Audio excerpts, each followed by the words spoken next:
حیدرآباد شہر کے چنچلگوڑہ میں واقع مسجد محبوبیہ اہل حدیث میں 14 مارچ بروز ہفتہ بعد نماز عشاء تیسری تقریات کا اہتمام کیا گیا۔ اس موقع پر ممتاز عالم دین شیخ عمر سنابلی نے مہمانان نے خصوصی مخاطب کرتے ہوئے کہا، اے مسلمانوں، آپ اور ہم ایسے مہینے میں ہیں جہاں پہاڑ و زمین جیسے گناہ کیے ہوں تو بھی رب کو راضی کر لو اور حصول جنت کے حقدار بنو۔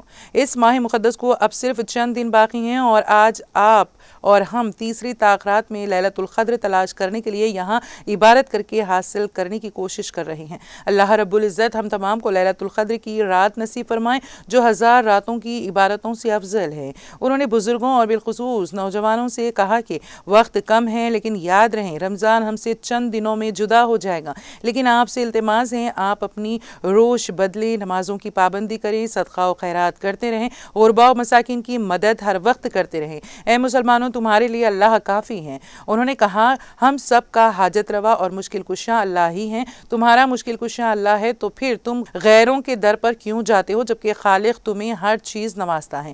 جو کچھ ملے گا اس رب کے در سے ملے گا اور اللہ کی عبادت سے مردہ دل زندہ ضمیر والے بن جاتے ہیں۔ اس لیے ہم سب کو چاہیے اس رب کائنات کا طلب کریں۔